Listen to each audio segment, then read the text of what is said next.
Bruno K abikoledde Jayden wali ku kibozibozi era nga bamusondedde $2.5 ogenda kubanga ate obifuna maaso awo olutalo Shalom ne Tamale Jr era nga ne maama wa Tamale Jr bimutwaliddemu nga we yazaala omwana omusiru we yazaala omwana mawube nabyo ogenda kubanga obyefunirako maaso awo ono nno Black Sugar obuddugavu naye mukazi watumuzaalidde obuzibu nga ogenda okubifuna maaso awo omugamba mutya mwasiri mutya bantu bange kansubire nti muli bulungi ba mikwano ng'enkola yaffe mbasaba video no mujimpe like era nensaba gwe wenna atanaba kusubscribinga wano ku Suvia News Excellent mukwano subscribinga era onyigene mu notification bell limesubwanga byonna byemba nteekayo wano ku Suvia News Excellent nyo okusabirako mu mwenna abrada akosefu tinsaba ekisa kya mukama ate kibatuukeko ba mikwano Suvi Airport pick up nze kennyini baddiya nga tutwala abantu ku kisaawe n'okubajja abantu ku kisaawe abeera bava ebweru singa obeera ombuukinga bulungi era nompa program yo mba nsobola okukima nenkutwala wonna w'obeera ogenda ate nno ku bbeeyi layisi naye nga si kye kyokka nga nkola ne transport service yonna eyo mu Uganda mwonna gwe gy'obeera oyagala nkutwale nze nkutwalayo essaawa zonna z'obeera oyagalidde ate nga nina ne free wifi munange Bruno K nga tumumanyi munaye bw'alina omutima omulungi singa alaba obuzibu n'obeera bugudde ku muntu kale nti alumirirwa bambi era tubaye tuli awo ng'akola live ya Jayden wali ku kibozibozi ku TikTok nga batandika basonda basoose ensonda 3,000,000 ezavuddemu 315 ezavuddemu 15 n'obudde bw'enjogerera ayinawo 2,500,000 ze yasondedde Jayden wali ku kibozibozi ngenda kubanga mbateerako Jayden bambi nga byeyogedde ebyakwasizza abantu abamu ennaku wadde abamu bagamba oba afaafe si yabeera asoose okufa. My dear Ugandans, I'm sorry we mamba sumbuye Jayden totusumbuye this we have done it with the way we love and feel about you. You are our brother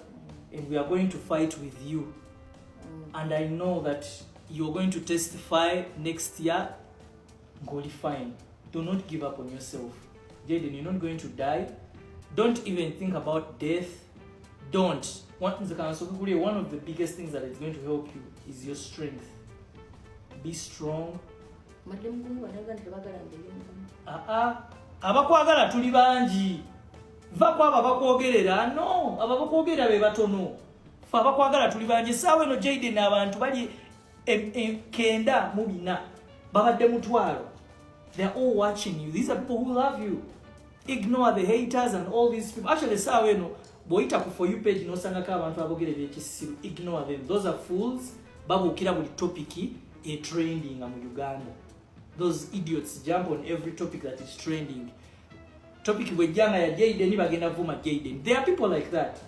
Yeah. So aboteba kumala mu man Jayden. We love you. We are going to be with you till the end. Era togwa mu man ekitegeera. Yes. Togwa mu man abantu bakwagala gwenze tomanyi messages enfunye Jayden. Abantu bade bampe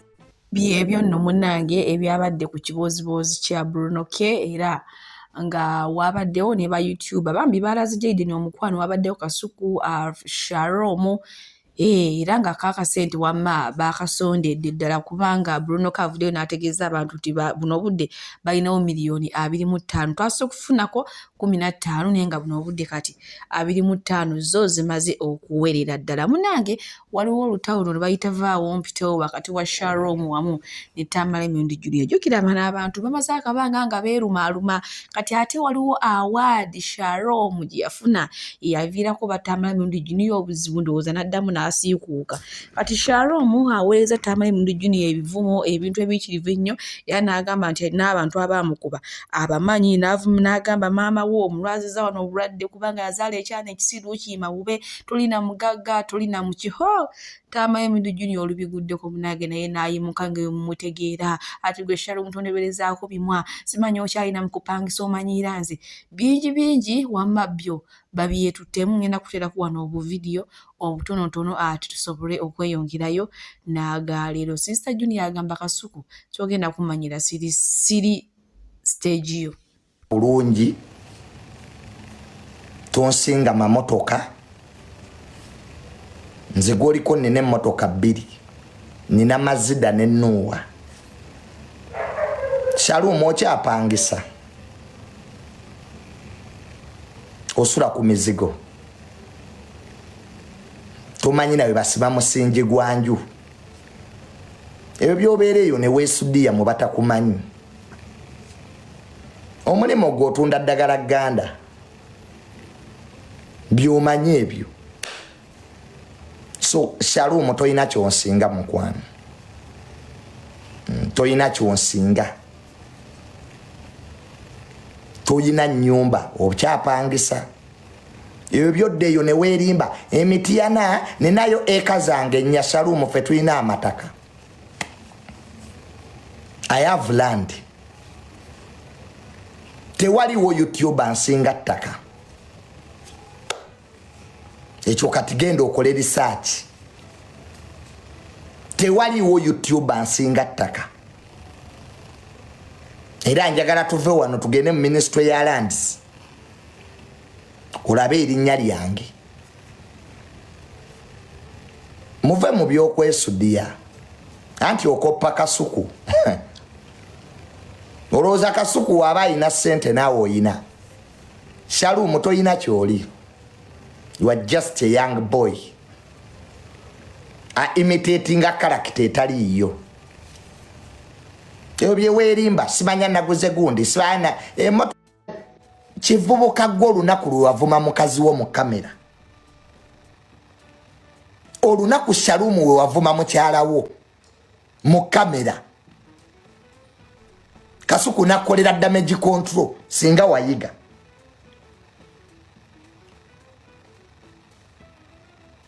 nakulaba wano ng'oli ku mukyala wo mu kamera omuvuma nomala ne weekaza mbozizeyo ewaka bakasukidde ebyoli oyogera byaki nomala gwe kennyini Shalom notugaa nti maama wo yakwata maama wo omuto gwe wabyeyogerera mbu maama wange omuto ebyo babyogera mu bantu kanyuse maama wo omuto yakwata era ng'okoppa kasuku onoonya emboozi zikubuze nekijere kitula mu kamera ensi bwe yakumanya nti toyina magezi Shalom wakakola ebintu bibiri ebyalaga abantu litotegeera dedde we wakwata mukyala wo n'omuvuma mu kamera nanobye noyogera ebintu bingi ku mukyala wo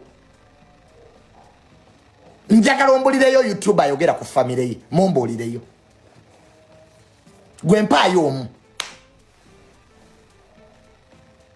anti onoonya content onoonya kyakulya kasuku nakolera damage control noddayo kubanga wali oyo kyezza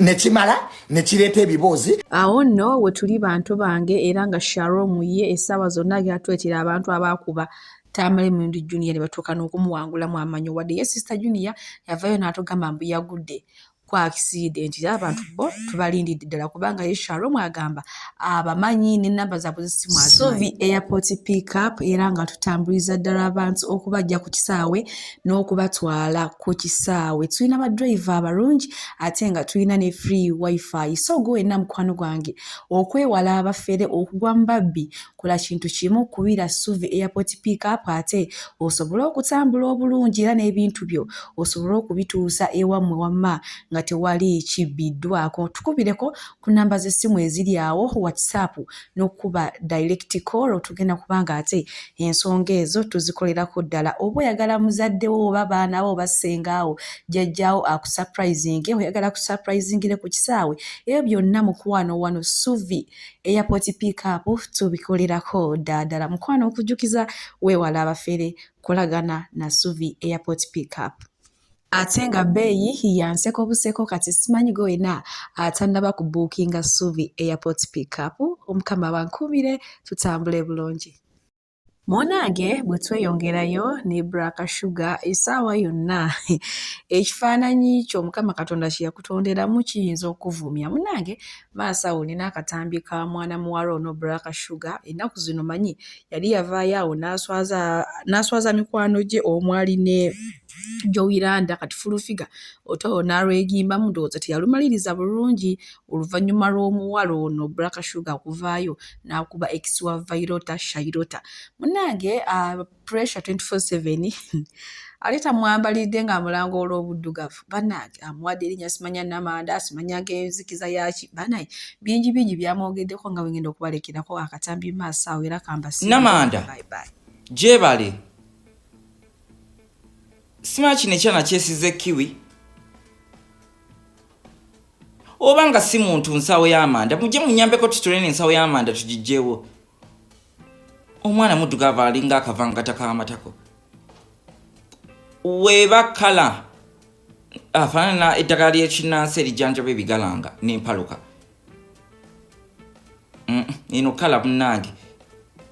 oli omwana ne weyagambye nti n'omuntu wafuuwa mu lujjudde bawaayiriza amuggwa eddala era bakuwaayiriza ofaanana n'abanyampi wenna ofaanana ng'ekinyampo kyakwete oba watomera enzikiza nze simanyi na kumanya enzikiza ekutte bweppo ate ng'ekutte mu feesi gwe munnaakulya okimanyi nti naalya bisiridde gwe n'olisa omulenzi w'abandi ebisiridde obutakya toswalako ate nkusaba mukwano eno kala gikwate ogiteeke mu audio va mu vidiyo gwafaanana ng'ekirooto ekyentiisa bino ebirooto byoloota nga bakutuga omwana afaanananga ebitali ku program nze ndabikidde ng'akawaayiro 160 mu nnongoosereza ya ssemateeka wa Uganda mu kusolonza emisolo n'ebibiina ebyobwegassi eby'abamalaaya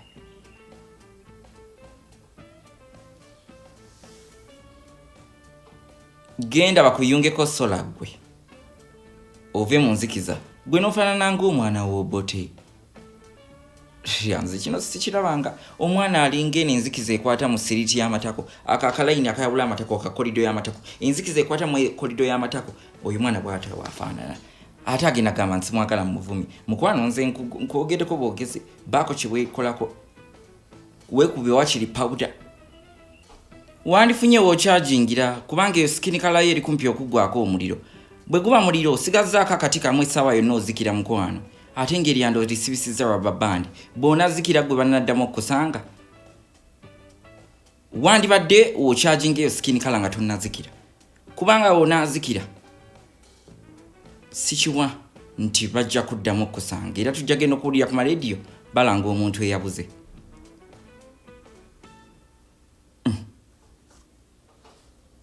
weekyereze mukwano omwana afaanana nga muntu nsolo abalungi abatuwuliriza era abatulaba olunaku olwaleero tukyaddeko ewa Sheikh Ashraf Dembe sebo sanyusa okubalaba amannya agange yezeseeka Ashraf Dembe akola ku bizibu by'enjawulo omuntu singa aba alina ebirwadde musomereddwa tunywa amazzi ga lukuya nga bw'obadde ogalaba tugenda abantu ku kyoto ne twokya emizimu emibi egibabaamu n'okulomba edduwa abantu singa abeera ng'ali wano atuuse sobola okumulombeera edduwa ne waba atatuuse nga mpadde amanya gene ngali wala manetaze enamba yange yeno eri 0707763711 namwe banyinaffe abali ebweru oyagala okuba nti oyagala okulombera ku dduwa ng'olina ebizibu viza zibuze amaka gakolongotana sente zikola zimpita mu ngalo ojja kumpeereza ekifaananyi kyo n'amanyago ebyo byokka bijja kummala nja kukulombera edduwa ojja kutereera olunaku olusembayo mu mwezi mba n'edduwa eyawamu ffenna n'abalwadde bange abakadde n'abapya. Salamu alaikum warahmatullahi wabarakatuh.